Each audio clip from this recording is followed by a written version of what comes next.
Hello, my name is Susan Mehmet, and I'm going to show you how to make a Christmas wreath. Although you could use any fabric to make this wreath to celebrate any festival during the year. This one has a glass candle in the middle. Also, here are the fat quarters that you will need to make it. You can also buy the paper pattern from Stitch. We're going to start with the small square and the edging to go round. So if you place it just slightly above and hold it in place, and then we're going to do 1/4 inch seam. So place the needle, put the needle down and start.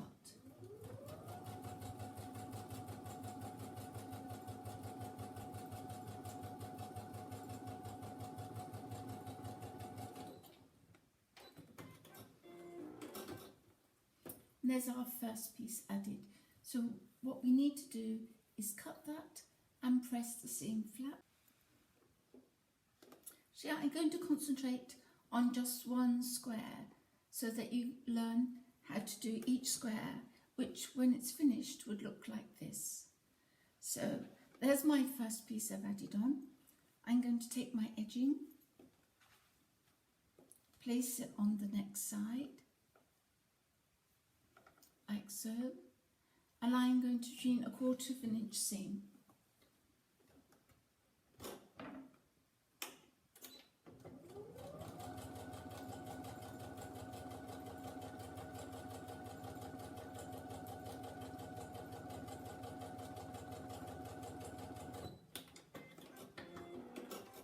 Right, so there's my next piece.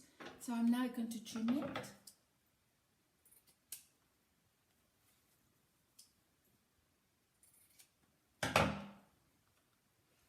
And I need to press it, and I'm going to push it so that goes towards the main colour. So just hold it in place, pull that way, hold the iron and press it flat. Turn it over and hold the iron and press it flat. So we have two sides already. So exactly same again, put my next piece of edging on. So I'm going to do my 1/4 inch seam.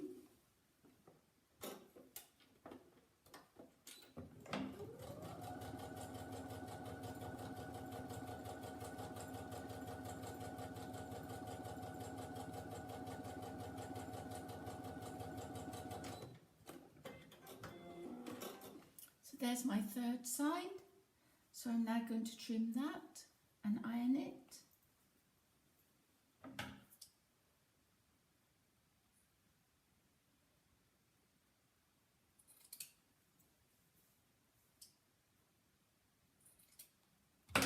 Again, pulling and laying that edge flat, so lay it down, pull it that way, and then press in place.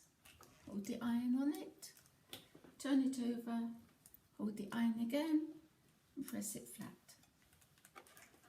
So now I just have one more side to do.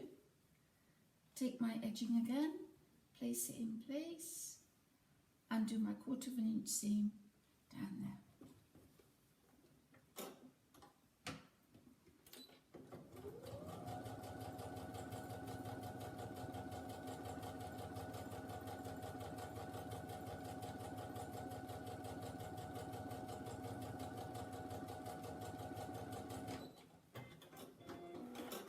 So that's the last part of this.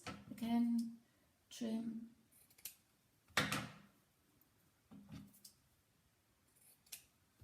And press.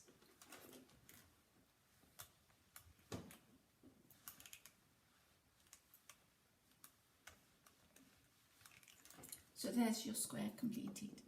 Now we have 2 completed so far. We need 12 of these completed before we go on to the next stage.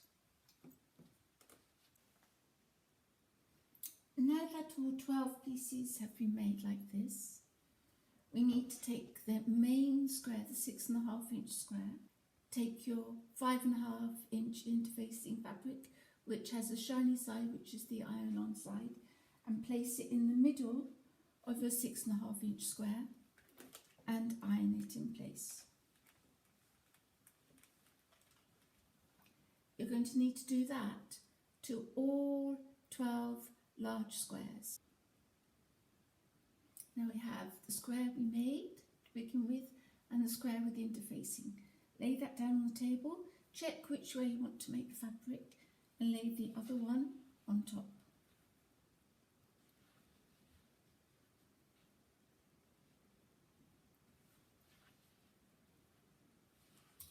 I've actually decided to pin it on the main squared side because you know that is very even, and we can do our 1/4 inch seam all round the edge.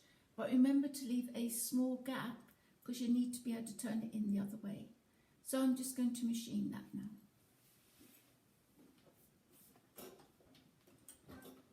And I started halfway down this side, so I'm going to just do a small part to finish. Back stitch and cut off. So I've left that gap ready for turning it the right way in just a second. So press the other 3 sides first to get my nice square shape. And I've just got that side left. So very carefully push those pieces in so that they're matching, because then when you edge stitch it looks very neat and it will seal that gap. Okay, I've changed to red cotton and I'm going to machine around the edge carefully now, but I actually want to make sure that I close that gap, so I'm not going to do 1/4 inch. I'm going to do slightly less than that. Then I know it's all sealed and neat and tidy. Right, I'm back to where I started, and when I get to the start, which is right down here, I'm going to just carefully do a couple of stitches over the top.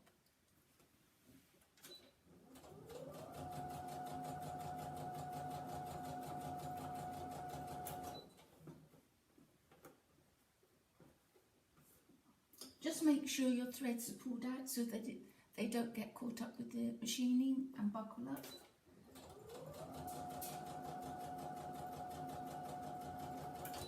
And cut your thread. So it's very smoothly done, all joined up, and there's the edging now. All I have to do is trim off those ends. So all the squares are now completed. The next part is to have a pattern shaped like this. If you have a 6-inch square already, you have 30 degrees marked on there. So you can mark off on the square, turn it over, mark it the other side and draw it. If you don't have that, this is what you can actually do. So you have 7.5 centimetres there, or 3 inches. 3 inches down that side, or 7.5 centimetres. 2.5 centimetres there, or 1 inch, and the same here. 2.5 centimetres or 1 inch. Mark it and then draw it with a ruler. When you cut it out, it's going to look like this. I've laid my pattern on the plainer side of the fabric, not with the border, so that I can now draw those 2 lines. So I'm going to take my ruler and take my chalk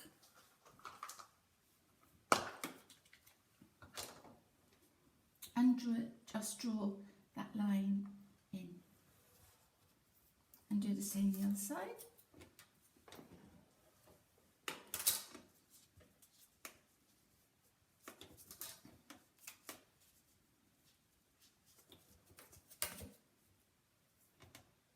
And draw it to that side. So now I have got my shape drawn on here. You can just about see the blue lines. Every square needs to be drawn like that, ready for joining them together. Right, I'm going to pin 2 together to make sure I got them the right way around to begin with.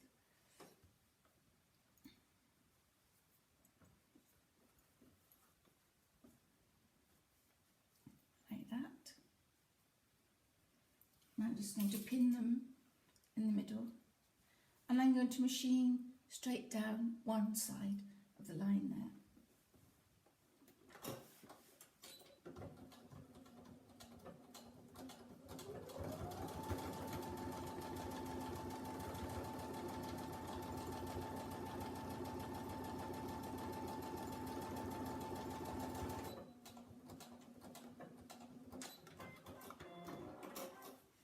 If I take the pin out, you can see what's actually happened. And we've got the two flaps here. So I've added another one on, and it's looking like that. But as you can see here, I've got the spines that helps to fold it. So I can either do it on here. So if I take the middle one and just fold it in half, like that, and then just put it under, ready to sew.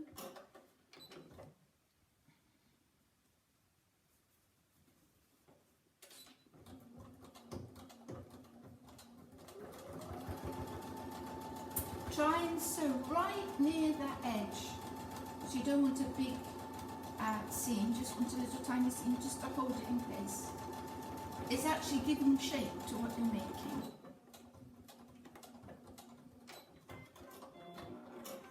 So there we are, I've machined it whilst it's on there. Or, if you wish, you can decide to do those centre seams first. But make sure that you're going down the middle the right way round. Okay, all 12 pieces added together, and this is the back of it. And even standing up like this looks really pretty. And all the spines are in place. If I turn it the right way, we still have one more thing we need to do. And what we're actually going to do is take one corner from that square, and one from there, and you can either go to the machine and sew along there, but I actually prefer to hand sew so I get really close to those points and sew it in place. And I'm going to do that all the way round to each of the triangles, matching up like that. Here is the Christmas wreath completed. And you can, if you wish, to add maybe little bells, little baubles onto there to finish it. Another thing you can actually do is join all those points together there, and you can put a metal coat hanger sewn on, and it will hang as a door wreath if you wish. But both sides are very pretty actually, so you can stand it up like that, or you can lay it down like that. Here's another one I made earlier, and this one is written as a paper pattern, which you can buy from Stitch, and we'll show you how to make it.